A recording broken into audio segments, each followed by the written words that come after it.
Motivator চ্যানেলে আমি তোমাদেরকে ওয়েলকাম জানাচ্ছি। আমরা সবাই জানি যে আমাদের এই নভেম্বর মাসে 26 তারিখ থেকে ইন্টারমিডিয়েট সেমের পরীক্ষা শুরু হতে চলেছে ম্যাকআউট ইউনিভার্সিটির 2025 সালে। এবং আমরা এটা সবাই জানতাম, অনেকদিন আগেই ম্যাকআউট নোটিশ দিয়ে দিয়েছিল যে এন্ড অফ নভেম্বর আমাদের পরীক্ষাটা হতে চলেছে। তো এবার আসি যে এই যে পরীক্ষাটা হচ্ছে, এই পরীক্ষাতে আমাদের ইনভিজিলেশন সিস্টেমটা, আমরা জানি সবাই ইনভিজিলেশন সিস্টেম এখন অনেক স্ট্রিক্ট হয়ে গেছে, এবং আরও কতটা এটা মানে পরীক্ষা ব্যবস্থাটাকে কতটা উন্নত করা যায় এবং স্টুডেন্টদের মেধাটাকে আরও কতটা মানে গভীরে আমরা যাচাই করতে পারি, এই নিয়ে আজকে আমরা আলোচনা করব। আমাদের মধ্যে উপস্থিত আছেন মিস্টার সৌভিক দত্ত, আপনাকে ওয়েলকাম জানাচ্ছি। নমস্কার। আপনার কি মনে হয় এই ম্যাকআউট ইউনিভার্সিটির এখন যে এবার পরীক্ষা ব্যবস্থাগুলো হওয়া উচিত সেটা আরো কতটা আপগ্রেড করা যেতে পারে ইনভিজিলেশন সিস্টেমটা? আরো অনেক আপগ্রেড করতে হবে এবং অনেকটাই আপগ্রেড করেছে। আগে যেমন দেখতেন যে ম্যাকআউটে কেউ পড়াশুনো না করে কেউ 10-15 দিন আগে টুকে পাস করে যেত, সেইটা এখন সাবজেক্ট ওয়াইজ অনেক ক্ষেত্রেই হচ্ছে না, আটকানো গেছে। কারণ আমিও যেহেতু ম্যাকআউট ইউনিভার্সিটির ওল্ড স্টুডেন্ট WUT, সেক্ষেত্রে আমি বা ইউনিভার্সিটিতে আমিও পড়াশুনো করেছি এবং আমি পড়িয়েওছি, মানে পড়াশুনোও করেছি, এবার কলেজে অ্যাজ এ ফ্যাকাল্টি পড়িয়েওছি একসময়। তো সেই জন্যে এটা আমাদের অনুরোধ বা ডিমান্ড বলতে পারেন যে ম্যাকআউট ইউনিভার্সিটিকে ইনভিজিলেশনটা এবারে ইন্টারমিডিয়েট সেমিস্টারে খুব স্ট্রিক্ট করতে হবে। কীরকম স্ট্রিক্ট? যাতে যারা যোগ্য ক্যান্ডিডেট আছে, যারা ভালো পড়াশুনো করেছে, ডেফিনেটলি যেন তারা ভালো নম্বর পায়। তাদের আপনি তো জানেন ম্যাকআউটের মার্কিং যথেষ্ট ভালো, তারা ভালো নম্বর পাবে। যারা মোটামুটি পড়াশুনো করেছে তারা অ্যাভারেজ নাম্বার পাবে।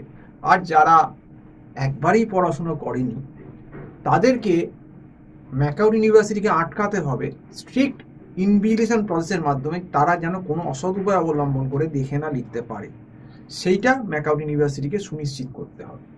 সেটা অনেক জায়গাতেই সুনিশ্চিত আস্তে আস্তে করছে, তবে কিছু কিছু ক্ষেত্রে ফাঁক থেকে যাচ্ছে।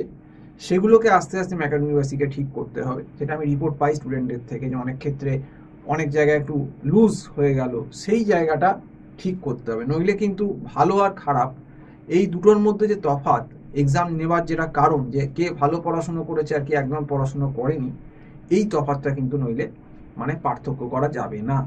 সেই জন্য ম্যাকআউটকে আরও স্ট্রিক্ট ইনভিজিলেশন করতে হবে, যাতে কোনো অযোগ্য স্টুডেন্ট অসৎ উপায় অবলম্বন না করে পাস যেন না করতে পারে। আমি আবার বলছি, কোনো অযোগ্য স্টুডেন্ট যে কোনোভাবেই পড়াশুনো কিছু করেনি, সে যেন অসৎ উপায় অবলম্বন করে পাস যেন কোনোভাবেই না করতে পারে। এটা ইউনিভার্সিটিকে সুনিশ্চিত করতে হবে এবং এটাই পরীক্ষার নিয়ম।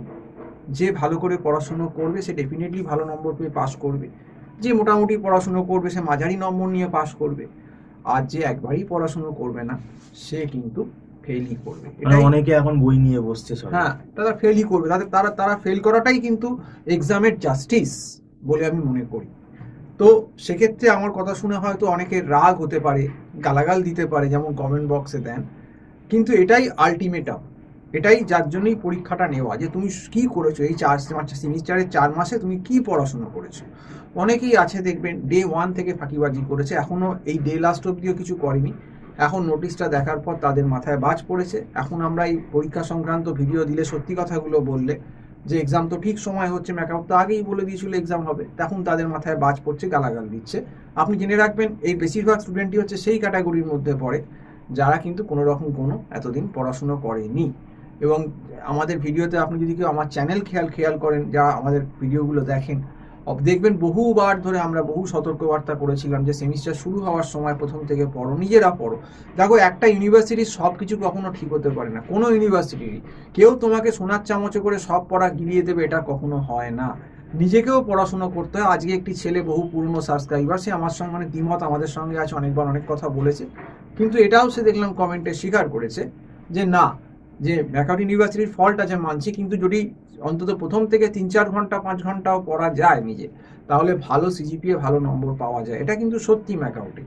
এবং নিজের চেষ্টা থাকলে অন্তত ম্যাকআউটের যা মার্কিং সিস্টেম, আমার মনে হয় না মানে ভালো নম্বর পাওয়া মোটেই কঠিন কাজ। যথেষ্ট অন্য ইউনিভার্সিটি থেকে, সিইউ বলুন, বাডওয়ান বলুন, কল্যাণী বলুন, যাদবপুর বলুন, হ্যাঁ, আদার যে ইউনিভার্সিটিগুলো আছে তার থেকে কিন্তু ম্যাকআউট অনেক লিবারাল, অনেক ভালো পেপার চেকিং করে, স্টেপ মার্কিংয়ে নাম্বার দেয়। এরপরেও যদি কেউ ফেল করে, সাপ্লি হচ্ছে যখন এত তার মানে এটা কিন্তু আমাদের ধরে নিতে হবে সেই স্টুডেন্টরা অত্যন্ত ক্যাজুয়াল, তারা পড়াশুনো কোনোভাবেই কোনো কিছু প্রথম দিন থেকে করেনি, পড়াশোনাটাকে একদম সেকেন্ডারি না মানে টার্সিয়ারি জায়গায় নিয়ে চলে গেছে।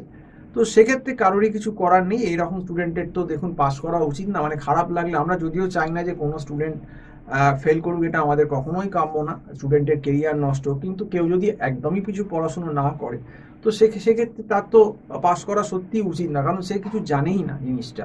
তাকে পাস করানো মানে অন্য যে সমস্ত যোগ্য স্টুডেন্ট তাদেরকে মানে তাদের সঙ্গে অবিচার করা হবে, তাহলে নম্বরের ডিস্টিংশনটা হবে না। সেই যে কারণেই কিন্তু এক্সাম নেওয়া, যে কে ফার্স্ট, কে সেকেন্ড, কে থার্ড, কে ফোর্থ, ফিফথ, তো এই জন্য কারণে এক্সামটা নেওয়া, যে যাচাই করা যে কে পড়াশুনো করেছে আর কে পড়াশুনো করেনি।